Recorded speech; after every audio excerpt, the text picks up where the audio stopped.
Alors, nous allons traiter non pas des fondements, mais du fondement. Il y avait une erreur dans l'annonce. Du fondement de la doctrine sociale et politique du cardinal Pie. Si Léon Daudet a qualifié le 19e siècle de stupide 19e siècle, il n'avait pas tort, mais le 19e siècle a quand même donné de grandes figures, notamment celle du cardinal Pie, Louis Goyot et j'en passe d'autres. Alors, j'ai commencé par mettre cette citation de saint Paul aux Corinthiens pour bien faire comprendre tout de suite que le fondement de toute doctrine politique et sociale ne peut être que Jésus-Christ. Conformément donc à ce que dit saint Paul, nul ne peut poser un fondement autre que celui qui a été posé par Dieu, le Christ Jésus. Donc tout le fondement sur lequel va reposer sa doctrine va bien sûr être le dogme de l'incarnation. Donc ce texte de saint Paul peut être considéré comme le fondement de la doctrine du cardinal Pie. Alors en politique, les théoriciens cherchent un fondement, un principe clé qui donne la raison de leur système. Je n'en citerai que deux. Par exemple, pour Jean-Jacques Rousseau, la société sera la résultante d'un contrat librement passé entre les hommes. La politique découlera de la volonté générale, faite de l'addition des libres volontés individuelles. Pour Charles Maurras, que je ne vais pas équiparer à Jean-Jacques Rousseau, évidemment, mais il y a quand même là, ici, une petite faille dans son système. Pour Charles Maurras, si l'on veut établir la nation selon son équilibre, il faudra, selon les procédés de la méthode expérimentale, établir d'après les phénomènes dont l'histoire constitue le laboratoire, les lois qui président au rapport des sociétés humaines. Je prends deux exemples, évidemment totalement opposés. D'autres qui sont frappés par l'insuffisance de cette solution, de son point de départ strictement empirique, inquiets.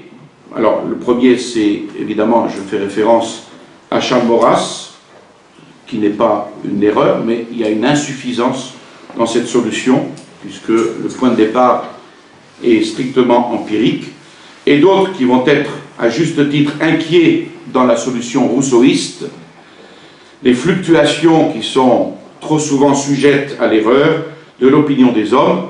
Ces autres vont recourir aux forces spirituelles, appelées de façon plus ou moins précise à soutenir ce qui, par soi-même, est caduc.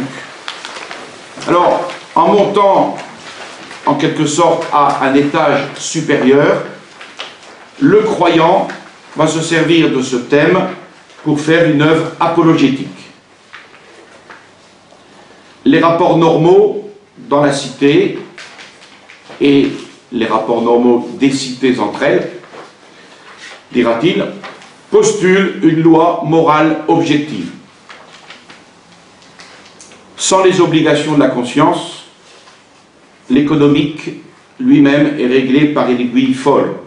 On en a la preuve aujourd'hui. Et des passions des hommes, armés des terribles moyens que leur fournissent les découvertes modernes, vont transformer la planète en un mauvais lieu, en attendant de le rendre totalement inhabitable. Or, il n'y a pas d'obligation morale efficace sans religion. Et il n'y a pas de religion non plus naturelle qui tienne, de fait, sans révélation positive. Et cette révélation, nous savons qu'elle est une. Et c'est comme ça qu'on arrive au christianisme et à son chef, le Christ. Alors, pour le cardinal Pie, le point de départ ne se prend pas de cette manière. Il suit la marche inverse. Il ne part pas de l'homme, il part directement de notre Seigneur Jésus-Christ. Et à aucun moment, son système ne prendra, fût-ce par méthode, son point d'appui sur l'humain. Donc l'enseignement, chez lui, il n'est pas apologétique, il est plutôt théologique. Dans quelques domaines que l'on étudie sa doctrine, on va la trouver basée sur le mystère de l'incarnation du Fils de Dieu. Et en politique, il en est de même.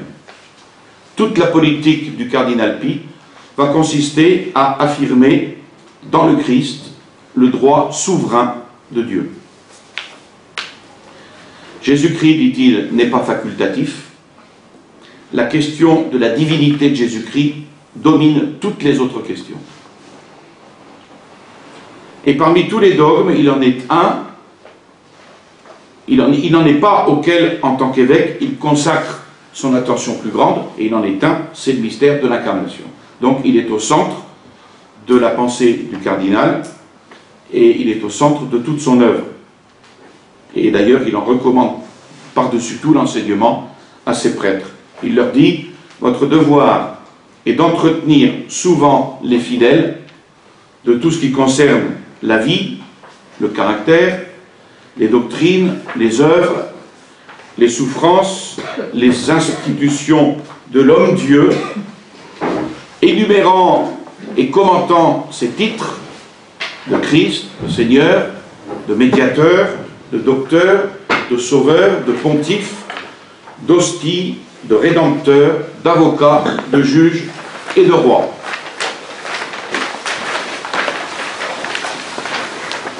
Donc le mystère du Christ dans son acception totale. Donc c'est l'heure de faire connaître à fond cette adorable et divine vie. Ô Dieu, dit-il, puisqu'il s'est formé une véritable coalition contre votre Saint-Fils Jésus, vous attendez, et le monde attend de nous, que nous prêchions avec plus d'amour, que nous l'annoncions avec plus de zèle, et que nous fassions ressortir tous les traits de cette figure, toutes les beautés et les bontés de cette parole, tous les sentiments du cœur, de ce cœur, toutes les grandeurs de cette personne, où le divin couronne les plus hauts sommets de l'humain. Donc la véritable somme du magistère, de l'enseignement de l'évêque de Poitiers, qui est Monseigneur Pie, et qui se trouve surtout dans les instructions synodales, cet enseignement est tout entier consacré au mystère du Christ, de sa divinité, dans un grand exposé théologique, et qui n'est pas du tout séparé de la doctrine politique. L'évêque de Poitiers se sent, dirait-on, l'héritier de Saint-Hilaire, qui était évêque de Poitiers. Et il ne se sent l'héritier de Saint-Hilaire que pour défendre la foi dans l'homme-dieu contre les négations, contre les prétéritions de son temps, comme devant celle de l'arianisme à l'époque de Saint-Hilaire, comme Saint-Hilaire le fit au IVe siècle contre l'arianisme. Donc en tant que théologien, mais aussi comme apologiste, il donne les preuves qui établissent, envers la divinité de Jésus-Christ, la foi catholique. Donc cette vérité démontrée, ce dogme défini, tout est dit et tout le reste en découle. Le comportement des hommes envers Dieu, envers Jésus-Christ, envers eux-mêmes, ne peut pas être autre chose. Autre chose que l'application des exigences de ce mystère de l'incarnation. Et on va voir on va commencer à voir à la fin, mais je ne pourrai pas terminer, que la conséquence directe, eh bien, c'est la royauté du Christ. Un Dieu fait homme pour leur amour acquiert sur eux, du fait de sa nature divine qui les dépasse infiniment, et du fait de sa nature humaine qui les unit à lui-même, la plénitude des droits dans l'unité de sa personne. Alors ce mystère, il fallait sans doute l'enseigner avec clarté, mais aussi le confesser avec force. Et là-dessus, il faut lire la force des sermons, des discours du cardinal Pie. C'est pas du politiquement correct, c'est pas du jus pieux, c'est un enseignement avec force. À la force, le cardinal joint parfois la tristesse. Chaque fois que son discours doit se heurter au blasphème. On retrouve aussi chez lui l'expression d'une certaine tendresse qui va trahir l'habituel et l'intime contemplation qui l'animait. Donc le prolongement du mystère du Christ, c'est l'ordre surnaturel. Il va beaucoup insister là-dessus contre le naturalisme. Toute chose, l'homme singulièrement, par la présence en lui de la grâce divine, s'il est baptisé, communiquée à lui dans le baptême par le Christ, eh bien toutes choses sont du fait de l'appartenance même à Jésus-Christ, à la nature de l'homme, elles sont élevées à un ordre nouveau. Réplique plus belle encore du plan primitif de Dieu. Donc cette grâce, la grâce sanctifiante au baptême, donne à l'homme, nous le savons, une participation gratuite à sa nature divine. Donc la grâce nous rend participants de la nature divine. Chose que on ne réalise pas souvent tout à fait. De penser que la grâce sanctifiante nous rend participants de la nature divine. C'est quelque chose d'extraordinaire. Alors, de la position que l'on prend par rapport au surnaturel, eh bien, va dépendre toute l'idée que l'on se fait du monde, de la société, de la vie. Évidemment, toute l'idée qu'on va se faire du monde, de la société et de la vie va complètement changer. Or, c'est une cohésion nécessaire de fait, du fait de la volonté de Dieu, qui, dans le Christ, et en prolongement en quelque sorte du Christ, dans sa vertu, va unir l'ordre naturel et surnaturel. Il ne s'agit pas ici de séparer les deux. Là est le cœur de la question, dit le cardinal Pie. Là est le champ clos de toutes les luttes de l'heure présente. Et ce sera son mérite, justement, au cardinal Pie, de l'avoir fait sentir au seuil de la période contemporaine et en ce 19e siècle, qui est le prolongement de la Révolution française et qui est aussi l'ouverture sur le laïcisme, la laïcité la plus abjecte. L'union hypostatique, c'est-à-dire l'union de deux natures dans la personne de Jésus-Christ. L'union hypostatique de deux natures en Jésus-Christ a son prolongement et ses ramifications dans toute la nature créée par le mystère de la prédestination surnaturelle et par le mystère de l'adoption divine. Et l'existence de l'homme-dieu implique en sa personne la plus étroite et la plus irrévocable cohésion entre la nature créée et la nature incréée.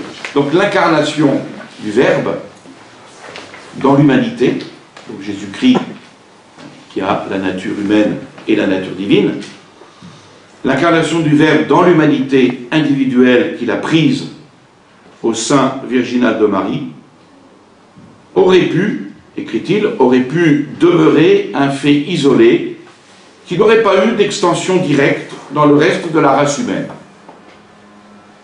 Dans l'ordre de la nature, comme dans l'ordre de la grâce et de la gloire, ordre surnaturel, la réhabilitation de toute l'humanité, déchue par le péché originel, et de toute la création en la personne unique du Christ, de laquelle on ne saurait séparer la personne de sa mère, suffisait abondamment à réparer l'échec causé au Créateur par le péché originel et à rétablir toute la plénitude de la gloire extérieure qu'il avait entendu tirer de son œuvre.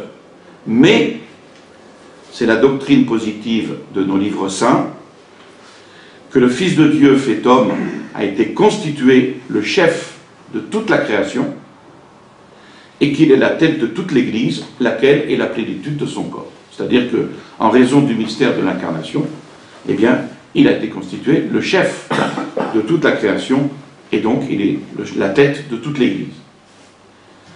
Donc Jésus-Christ, décrété, voulu, ordonné, comme type et exemplaire premier de tous les êtres créés, ceux-ci, et particulièrement les natures intelligentes, les anges et les hommes, ont été, dans la volonté de Dieu, appelés à être conformes à l'image de son Fils unique. Le texte de saint Paul aux Éphésiens sur notre prédestination dans le Christ, le texte de saint Paul aux Colossiens sur la primauté universelle et souveraine du Christ, et 20 autres passages des épîtres de saint Paul viennent, dit le cardinal Pie, appuyer cette doctrine sublime et manifester ce caractère d'universalité, ce principe de généralisation que renferme en soi de manière irréfragable le fait de l'incarnation. Donc les êtres inférieurs, eux-mêmes, que ce soit le monde des astres, par exemple, ou que ce soit le monde des plantes, des animaux, ont leur place dans cet ordre, en tant que dépendant de l'homme, lui-même assujetti au Christ. Vous voyez, c'est l'ordre qu'il y a. Assujetti lui-même au Christ, par sa vocation dans le Christ, et par le Christ à Dieu, afin que Dieu soit dans toutes choses. Donc rien n'échappe à ce domaine, à cette souveraineté de Dieu. Cette disposition universelle de toutes choses dans le Christ, qui constitue donc l'ordre surnaturel, procède de l'incarnation. Il dit encore, le Verbe de Dieu, donc Jésus-Christ, est descendu au centre de son œuvre. Il a pris notre humanité, et moyennant cette nature, à la fois spirituelle et corporelle, qui touche à tous les extrêmes, il s'est irradié dans toutes les parties de la création, vivifiant à la fois les intelligences angéliques et les êtres inférieurs, et penchant l'onction divine sur les choses célestes et terrestres. Donc l'humanité, pour avoir fourni au Verbe incarné sa nature, bénéficie dans cet ordre d'une place à part qui illumine le mystère de la rédemption. En la personne du Fils de Dieu, fait homme, furent suréminemment rétablis les rapports légitimes de l'homme à Dieu et de l'homme à la création. Le Christ est apparu, écrit-il, est apparu comme un second Adam, chef de toute la race humaine. La réconciliation de la terre et du ciel, opérée en lui et par lui, s'est étendue à tout le corps dont il est la tête. Donc la contemplation du cardinal Pie, ramassée dans le Christ, se satisfait de cette récapitulation en lui, avec toutes les créatures, d'une humanité rachetée qui lui doit tout. Mais ce qu'il importe de retenir, c'est le caractère de fait de toutes ces choses. Parce que Jésus-Christ n'est pas facultatif, dit-il, La réalité concrète du mystère fait que l'ordre surnaturel n'est pas davantage facultatif. Dieu ne voit plus l'humanité que dans son Fils. L'incarnation se présente donc comme l'unique moyen et comme l'unique remède, le remède pour guérir les plaies de la déchéance originelle et le moyen pour racheter l'humanité à Dieu. Le Seigneur Jésus, dit-il, est l'unique porte par laquelle Dieu est venu personnellement jusqu'à sa créature et par laquelle sa créature pénètre jusqu'au trésor intime de son être, c'est-à-dire par la grâce. Il est le fondement en dehors duquel aucun autre fondement ne peut être posé. Donc l'enseignement positif de l'évêque de Poitiers, dans ses instructions synodales, se trouve stimulé par les positions de l'adversaire, ces erreurs du temps présent, comme il les appelle, qu'il va dissiper, et spécialement une des erreurs qui pourrait les résumer comme se situant à l'opposé de ce système intégral qu'est la prise de possession dans le monde par le Christ. Et cette erreur, c'est le naturalisme. Voici ce qu'il dit. Si l'on cherche le premier et le dernier mot de l'erreur contemporaine, on reconnaît avec évidence que ce qu'on nomme l'esprit moderne, c'est la revendication du droit acquis ou inné de vivre dans la pure sphère de l'ordre naturel. Droit moral tellement absolu, tellement inhérent aux entrailles de l'humanité, qu'elle ne peut, sans signer sa propre déchéance, le faire céder devant aucune intervention quelconque, d'une raison, d'une volonté supérieure à la raison et à la volonté humaine, devant aucune révélation, ni aucune autorité émanant directement de Dieu. Donc vous voyez, de ce naturalisme, tout ce qui peut découler, notamment, par exemple, la laïcité. On n'admet absolument pas une raison et une volonté qui soient supérieures à la raison humaine, à la volonté humaine. Encore moins, on admettra une révélation et encore moins une autorité qui émane directement de Dieu. Tout vient de l'homme. Au fond, c'est le primat de l'homme seul, opposé bien sûr à Dieu même. C'est la foi en la valeur humaine, par opposition à la foi en ce fait établi par Dieu dans le monde, en son Fils. Donc c'est le rejet de la noblesse de l'homme, à laquelle en Jésus-Christ Dieu l'a élevé. Donc c'est la séparation systématique qui va engendrer par exemple la séparation de l'Église et de l'État, la séparation du politique et du religieux, etc. Or, la synthèse de l'humanité et de tout ce qui se rapporte à elle dans le Christ, cette religion référente à Dieu, tout l'homme, en une société nouvelle, eh bien ça par contre, ce n'est rien d'autre que le christianisme, à l'opposé évidemment du naturalisme.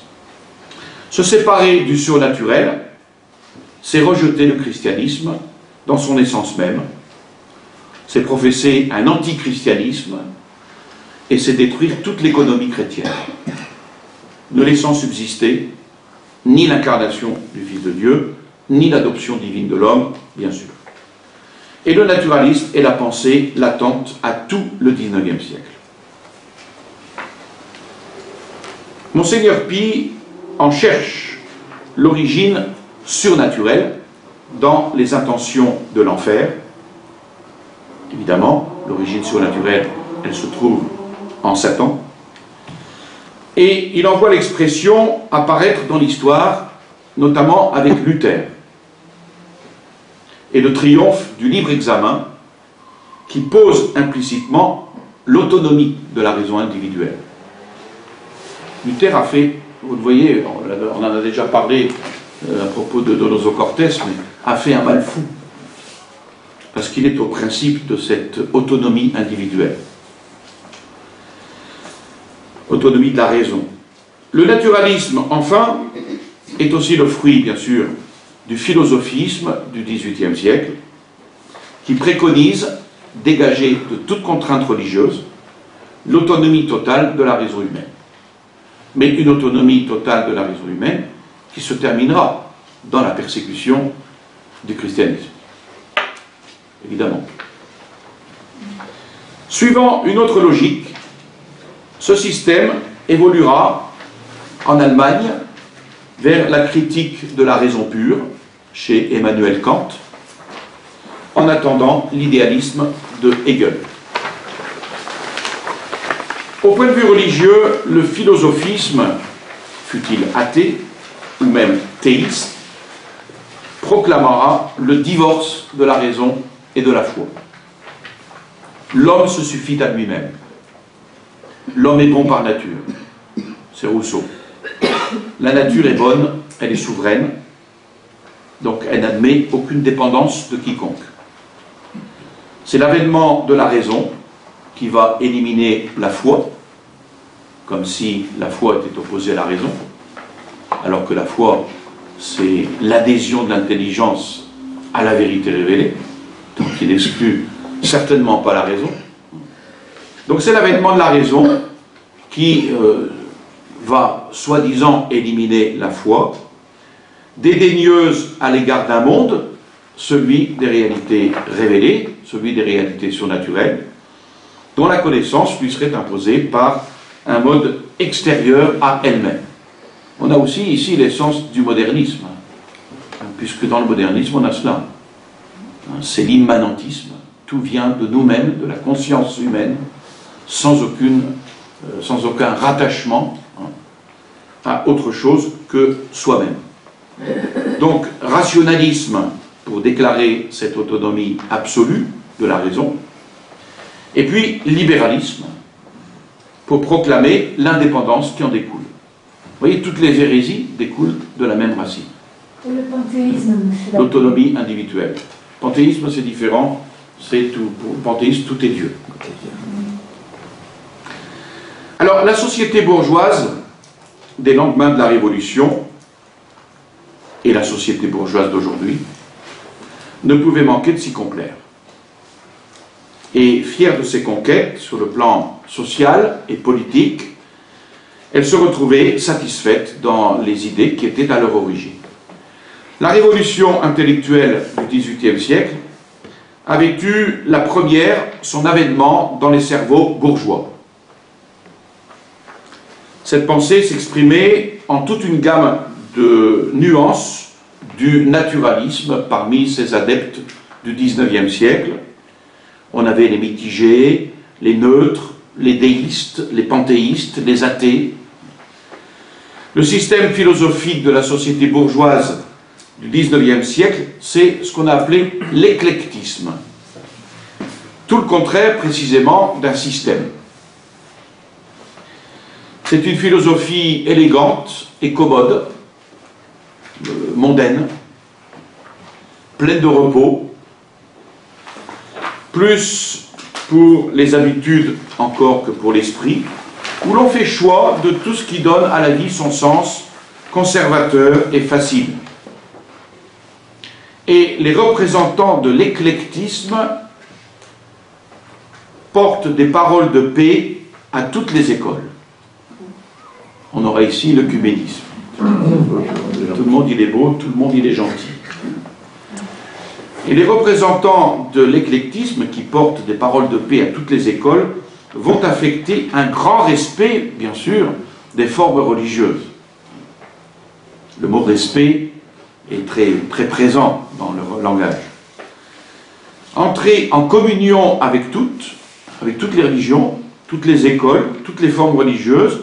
Ils vont parler de Dieu, du christianisme, même ils vont parler du sublime et doux supplicié, de la folie de la croix même. Car la religion offre bien certains avantages, et d'inoffensive beauté qu'il est de bon ton de reconnaître. Nul chrétien, par contre, nul chrétien, s'il a compris la portée du surnaturel, nul chrétien ne saurait s'y méprendre. Et pourtant, il y en a beaucoup qui s'y méprennent.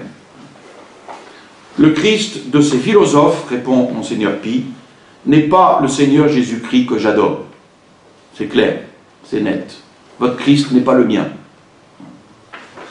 Et sous ces apparences flatteuses se dissimule évidemment une intention latente d'éliminer le Fils de Dieu. Tout au moins de soumettre le Christ à l'aune de la raison humaine. On a par exemple le représentant de cet éclectisme qui a été Victor Cousin. Nous n'apercevons pas Dieu, avait écrit Victor Cousin, mais nous le concevons sur la foi de ce monde admirable, exposé à nos regards, et sur cet autre monde plus admirable encore que nous portons en nous-mêmes. Il faut bien lire ces phrases, elles sont terriblement dangereuses. C'est par ce double chemin que nous parvenons à Dieu. Et Monseigneur Pi aurait pu répondre, il n'y a qu'un seul chemin, il n'y en a pas deux. Cette marche naturelle, c'est celle de tous les hommes, elle doit suffire à une sainte philosophie. Alors, évidemment, il ne faut pas se méprendre non plus sur ce mot philosophie. Il ne s'agit pas ici de délimiter ce qui, des différentes disciplines, constitue le domaine propre, théologie et philosophie rationnelle. Philosophie est à prendre dans son acception historique, ici, héritée du XVIIIe siècle, comme la somme de connaissances, excusez-moi la faute, de l'esprit humain et sa compréhension de la réalité totale. Donc on ne nous laissera pas d'ailleurs nous y méprendre. Passer au-delà de la raison, croire à une communication plus explicite et dont l'initiative vienne de Dieu, autrement dit à une révélation, c'est là une témérité incroyable à mettre sur le compte du mysticisme, un rêve désespéré et ambitieux. Voilà ce que dit Victor Cousin. Donc l'habileté du chef de l'éclectisme était de ne pas mettre grossièrement en regard la raison et la foi, et d'employer ce terme plus conciliable de mysticisme, qui est en fait un terme ici assassin. La barrière assignée au-delà des démarches de la raison est posée toutefois de façon assez claire. Il y a des esprits, poursuit-il, faibles et présomptueux, qui ne savent pas aller jusque-là ou ne savent pas s'y arrêter. Le seul moyen qui nous soit donné de nous élever jusqu'à l'être des êtres, sans éprouver ni d'éblouissement ni de vertige, c'est de nous en approcher à l'aide du divin intermédiaire. Et Monseigneur Pi interroge, quel est le médiateur divin? Ce médiateur unique. Saint Paul a dit, il n'y a qu'un seul médiateur entre Dieu et les hommes, le Christ Jésus, qui est homme lui-même. Il n'y a donc pas d'antithèse plus nette entre le naturalisme et le dogme du surnaturel. Attention, j'utilise l'expression dogme du surnaturel et non pas surnaturalisme, parce que le surnaturalisme serait aussi un défaut. La réponse de Cousin fait tout le fond de son livre et prolonge l'équivoque sur son mode tranquille. Se rapprocher de Dieu à l'aide du divin intermédiaire, c'est se consacrer à l'étude et à l'amour de la vérité, à la contemplation et à la production du beau, surtout à la pratique du bien. Alors là aussi, il n'y a pas possibilité de s'y méprendre. Les mots n'ont été choisis chez Victor Cousin qu'en vue d'une exclusion plus sûre. Par exemple, le seul moyen, c'est l'expression qu'il utilisait,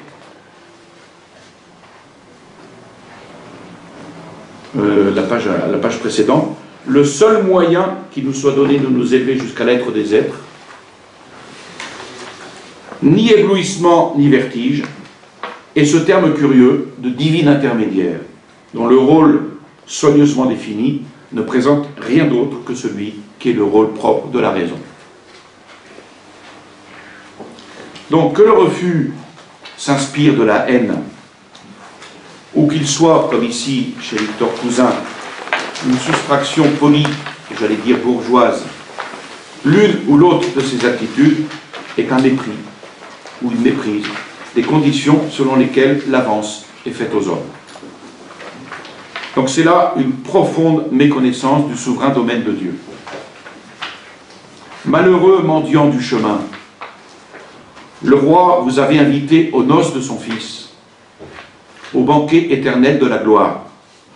C'était à vous de vous y acheminer et de revêtir la robe nuptiale de la grâce pour y être admis. Vous serez chassés dehors, coupable envers le souverain domaine de la paternité divine, qui punira en esclave celui qui n'aura pas voulu être traité en fils. C'est fort et c'est très vrai.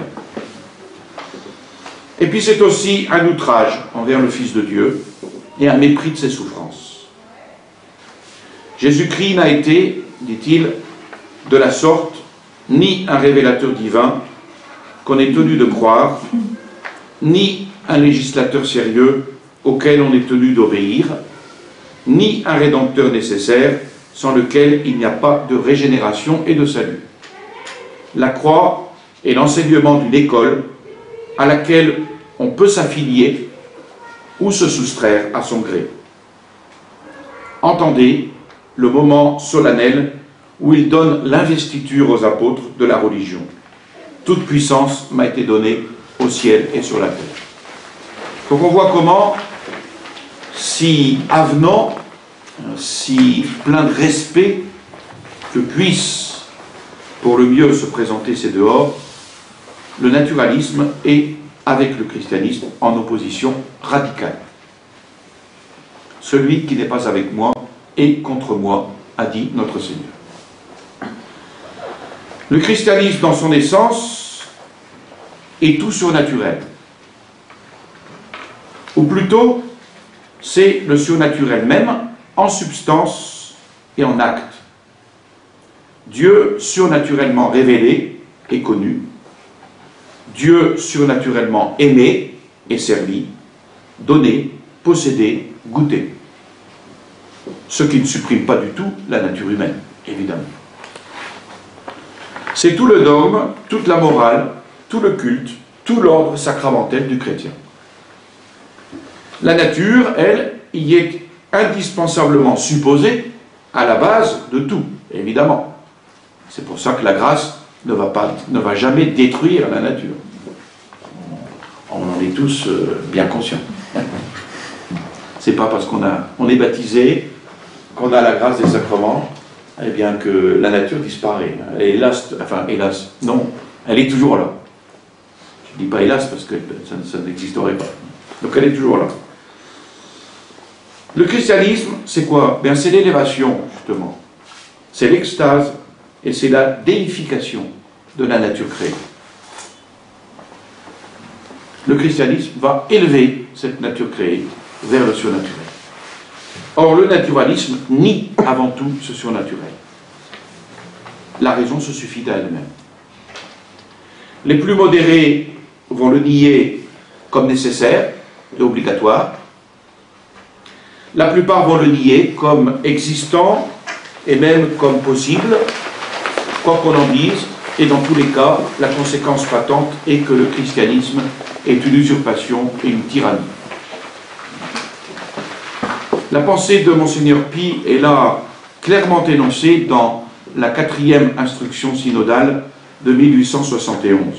Et les termes dont il se sert sont empruntés au décret de la première session du Concile Vatican I, à la rédaction desquels il avait lui-même concouru. Le naturalisme, fils de l'hérésie, est donc bien plus qu'une hérésie. Il est pur antichristianisme. L'hérésie nie un ou plusieurs dogmes. Le naturalisme nie qu'il y ait des dogmes et qu'il puisse y en avoir. L'hérésie altère plus ou moins les révélations divines. Le naturalisme nie que Dieu soit révélateur. L'hérésie renvoie Dieu de telles portions de son royaume. Le naturalisme l'élimine du monde et de la création. Vous voyez les conséquences en politique. C'est pourquoi le Concile dit de cette odieuse erreur qu'elle est en tout point en opposition à la religion chrétienne, ayant soin d'ajouter que si elle se dresse ainsi en hostilité complète contre le christianisme, c'est qu'il est le surnaturel institué, le surnaturel vivant et agissant, le surnaturel fait homme en Jésus-Christ, et fait ensuite société et humanité dans l'Église. Et parce que c'est là le premier principe du naturalisme, il s'ensuit que sa loi fatale, son besoin essentiel, sa passion obstinée, et dans la mesure où il y réussit, son œuvre réelle, c'est de détrôner le Christ et de le chasser de partout, ce qui sera la tâche de l'Antéchrist et ce qui est l'ambition supérieure de Satan. C'est ce qui fait que Monseigneur Lefebvre a publié ce livre, Ils l'ont découronné. Et c'est bien, ce terme-là résume bien le naturalisme. Ils l'ont découronné. Tel est le dernier mot de cet exécrable programme. Le cardinal Pie n'hésite pas à employer les termes qu'il faut.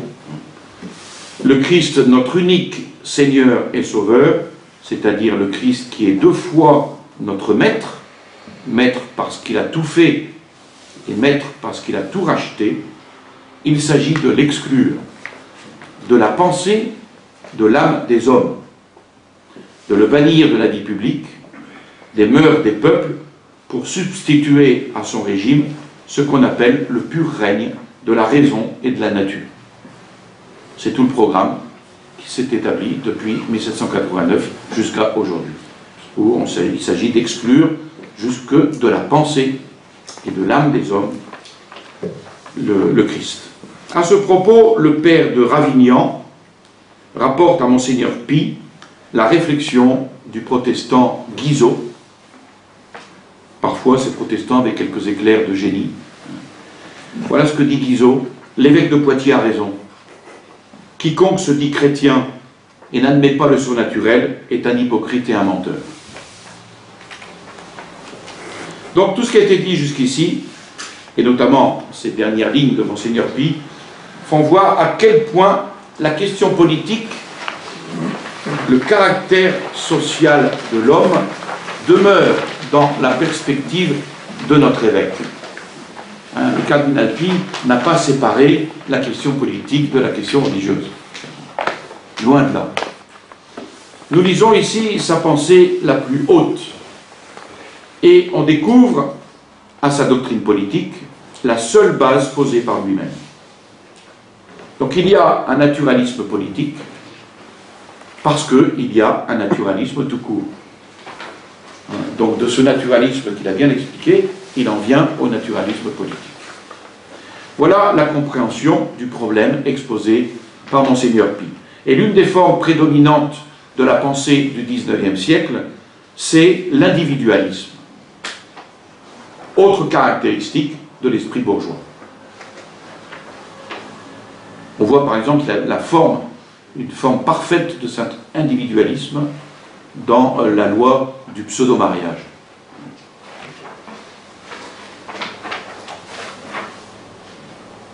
La religion, plus que tout, est d'ordre individuel. Il faut donc en désintégrer l'État. Voilà ce que dit cet individualisme. Et Monseigneur Pie expose ainsi le naturalisme politique dans la troisième instruction synodale. Le philosophisme n'est si effrayant et si pernicieux pour les sociétés que parce qu'il tend de toutes ses forces à sortir du domaine des spéculations intellectuelles pour s'emparer de la direction des affaires humaines. L'erreur naturaliste a conçu l'ambition de devenir un dogme public. Si elle ne peut régir toutes les existences individuelles, elle aspire à devenir la loi des États, le principe régulateur du monde moderne.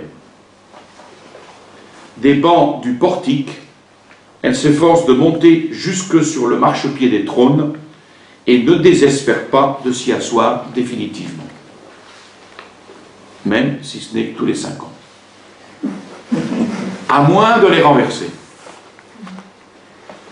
Des discours et des livres, elle passe dans les constitutions et dans les lois. L'édifice du naturalisme philosophique attend son couronnement du naturalisme politique.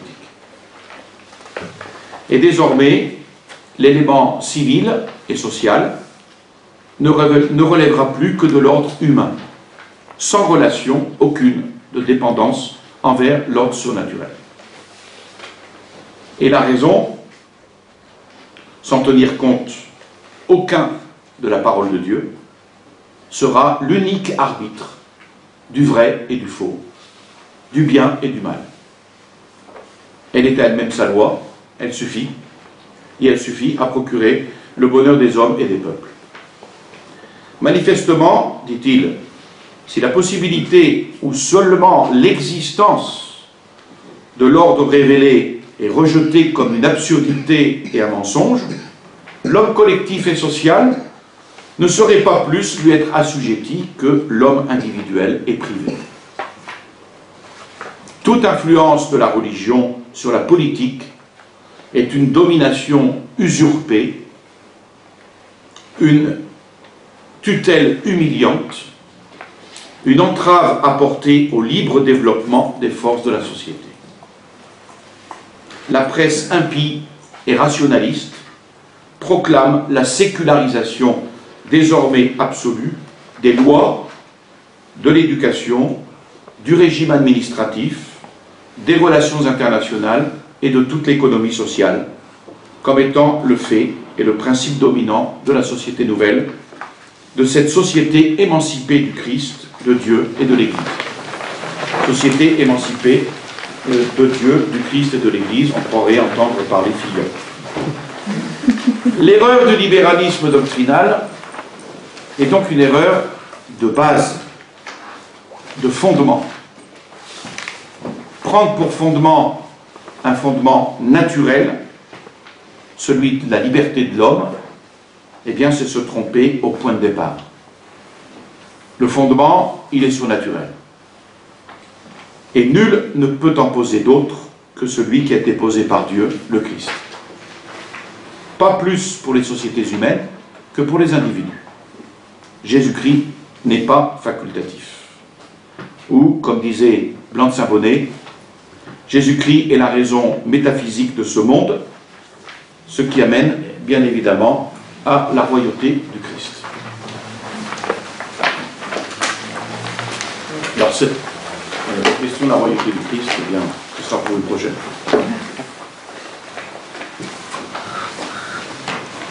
Je tiens à signaler que je me suis inspiré d'un livre que je vous recommande beaucoup, du chanoine Cata,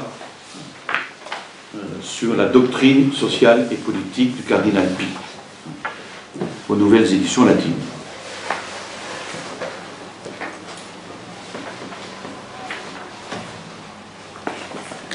Y a-t-il des questions? Alors, la question de la royauté du Christ, on la verra, je pense, en novembre ou décembre. Parce que je crois qu'en novembre, j'ai invité quelqu'un. En novembre, je crois que j'ai invité l'abbé Putois. L'abbé Putois, il nous a envoyé une demande, donc je n'ai pas voulu lui dire non. Et il vient d'écrire 2 livres, un sur la direction spirituelle et l'autre sur l'histoire des catéchismes pendant 3 siècles. Donc il viendra exposer ses œuvres. Qui est un prêtre de la fraternité. Qui a été à Marseille. Qui a été à Marseille pendant un an. Il est en odeur de sainteté auprès de... C'est celui que vous frôlez.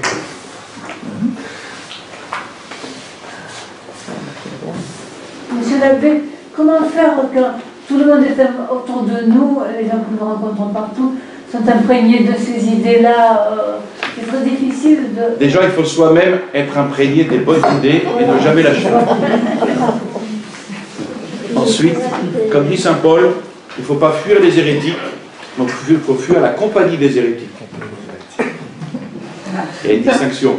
On ne peut pas fuir le pécheur, mais fuir la compagnie des pécheurs qui risquent, et ça c'est la nature humaine, de nous contaminer.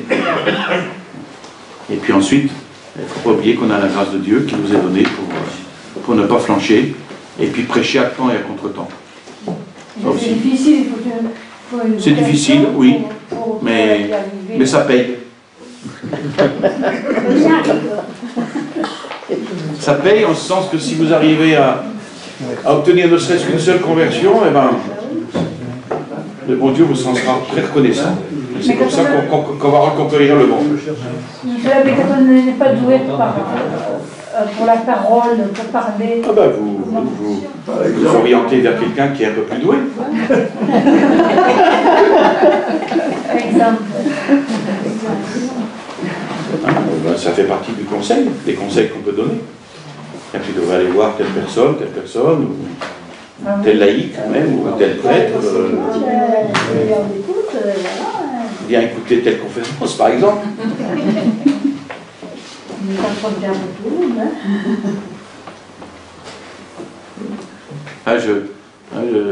C'est vrai, hein. Par exemple, dans le milieu, dans certains milieux, il y a des personnes qui sont tout à fait ouvertes à la vérité, mais on ne leur donne jamais la vérité. Et quand elles la découvrent, et il y en a.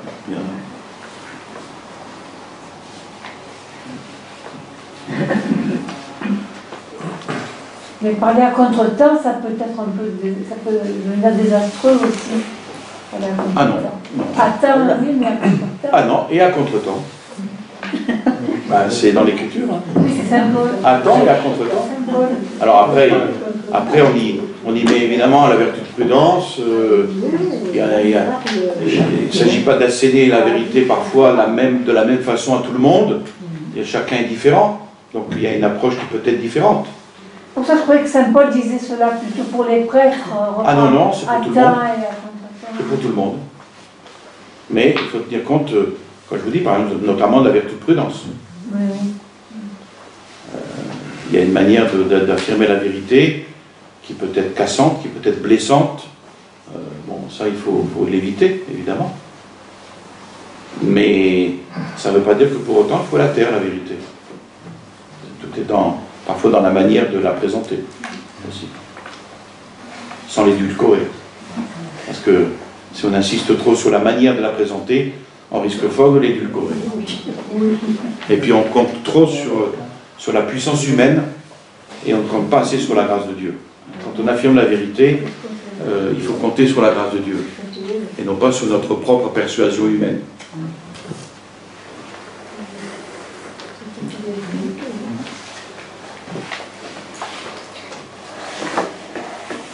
Eh bien, merci bien de votre attention.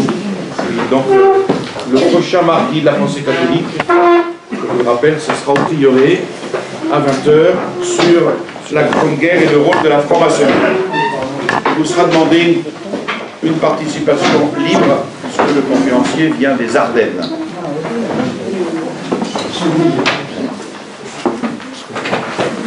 Au nom du Père et du Fils et du Saint-Esprit, ainsi soit-il. Je vous salue Marie, pleine de grâce, le Seigneur est avec vous.